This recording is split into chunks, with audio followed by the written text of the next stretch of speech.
Hey everyone, welcome back to the channel. Today we're diving deep into one of the most universal, yet painfully overlooked emotional experiences, the fear of rejection.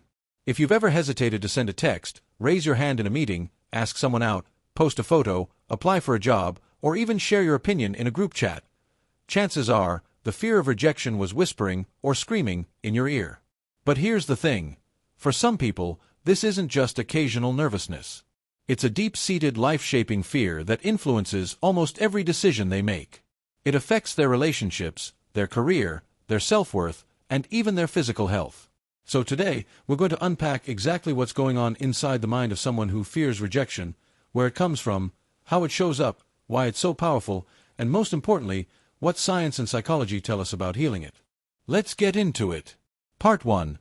What fear of rejection actually is. First, let's define it clearly. Fear of rejection, clinically known as rejection sensitivity or sometimes linked to rejection sensitive dysphoria, RSD, is an intense emotional reaction to the possibility or perception of being rejected, criticized, or excluded by others. For most people, rejection stings a little. But for someone with a high fear of rejection, even the slightest hint of disapproval can feel like a full-blown threat to their existence. Their brain literally processes social rejection in the same regions that process physical pain lights up, the anterior cingulate cortex and the insula. Yes, your brain treats, they didn't text back, the same way it treats, you just broke your arm. In fact, a famous 2011 study by Naomi Eisenberger at UCLA showed that social rejection activates the exact same neural pathways as physical pain. That's why rejection doesn't just hurt emotionally, it physically hurts. So if you've ever felt like your chest was caving in after someone ignored you or criticized you, you weren't being dramatic. Your brain was sounding a legitimate alarm. Part 2. Where does this fear come from? Like most deep emotional patterns, fear of rejection almost always starts in childhood. Think about it. Humans are born completely helpless. More than any other species, we depend on our caregivers for survival, not just for food and shelter, but for emotional regulation. A baby can't calm itself down. It needs a parent to feel safe. When a child grows up in an environment where love, attention, or approval feels conditional, "I'll only love you if you're quiet, perfect, successful, or pleasing," the child learns very quickly, "If I'm not what they want, I might be abandoned." And abandonment, to a child, equals death. Common childhood experiences that plant the seed. Parents who were emotionally unpredictable, warm one minute, cold or critical the next, being bullied or excluded at school, having a sibling who was clearly favored, caregivers who used shame as discipline, "What's wrong with you? You're embarrassing me," overly critical or perfectionist parenting, emotional neglect, where feelings were dismissed or ignored. Even one powerful rejection experience, like a parent leaving, a best friend betraying you in middle school, or public humiliation, can wire the brain to stay on high alert for future rejection. And here's the cruel part. Once the brain learns rejection equals danger, it starts scanning for it everywhere. A neutral text becomes, "They hate me." Silence becomes, "I did something wrong."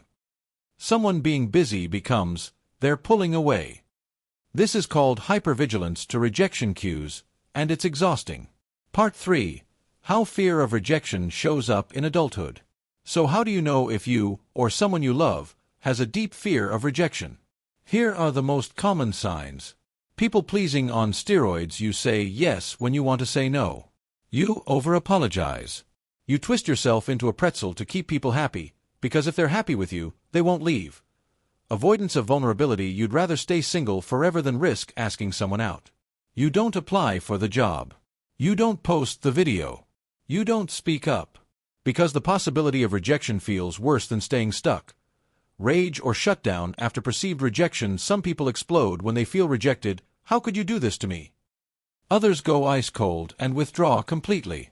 Both are protection strategies. Constant need for reassurance. "Do you still like me?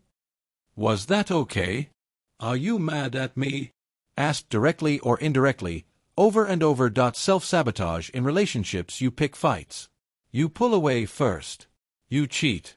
You end things when they're going well, because if you reject them first, they can't reject you. Perfectionism. If I'm perfect, no one can criticize me. If I'm perfect, I'm safe. Jealousy and possessiveness. Because the idea of your partner even looking at someone else feels like the beginning of abandonment. Physical symptoms: anxiety attacks, stomach issues, insomnia, tension headaches, all from the chronic stress of waiting for the shoe to drop. If you're watching this and nodding along thinking, "Oh my God, that's me," you're not broken. You're wired for survival.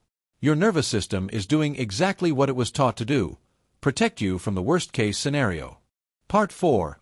The two core fears underneath rejection. At its root, fear of rejection isn't really about other people. It's about two deeper fears. I am not enough. If they reject me, it proves I'm unworthy of love. If I'm not loved, I will be alone, and I won't survive. That second one is primal. We are pack animals. For 99% of human history, being kicked out of the tribe meant death by starvation, predator, or exposure. So your brain doesn't care that you have a smartphone and DoorDash. It still believes rejection equals death. That's why it feels so intense. It's not vanity. It's ancient wiring. Part 5. The hidden cost of living this way. Living in fear of rejection is like carrying an invisible 50-pound backpack everywhere you go. You miss out on love because you're too afraid to risk it.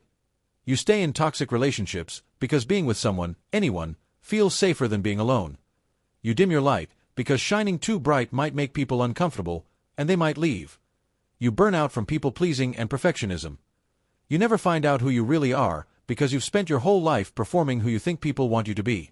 And the worst part, the very thing you're most afraid of, rejection, often happens anyway, because your fear creates behaviors that push people away. It's a self-fulfilling prophecy. Part 6. How to start healing fear of rejection. Now here's the good news. This is not a life sentence. You can rewire this pattern. It takes time, compassion, and courage, but it's absolutely possible. Here are the most evidence-based, powerful steps. Name it to tame it. Start noticing when the fear shows up. Oh, there's that rejection alarm again. Labeling the emotion reduces its power in the brain. UCLA study, 2007. Reparent your inner child. Talk to the younger version of you who learned love was conditional. Tell them, you are safe now. You are enough exactly as you are. I've got you. Sounds cheesy, works profoundly. Practice intentional rejection, gradual exposure. Start small. Post something vulnerable online. Say no to something small. Share an opinion in a safe space. Each time you survive a tiny rejection, your brain updates its files. Oh, we didn't die. Maybe it's not dangerous.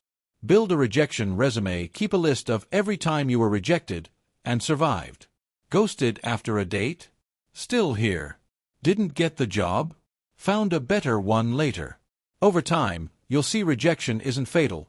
It's information. Stop mind reading. You cannot know what someone else is thinking. They didn't reply does not equal they hate me. Challenge the story. Learn to self-validate. Practice saying, my worth is not up for vote. Start meeting your own emotional needs instead of outsourcing them. Surround yourself with safe people. One secure relationship, a friend, therapist, partner, coach, who sees you and doesn't leave can heal decades of rejection trauma.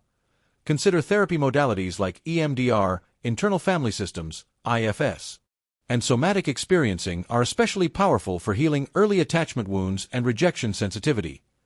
Reframe rejection as protection. Sometimes people reject you because they're not your people.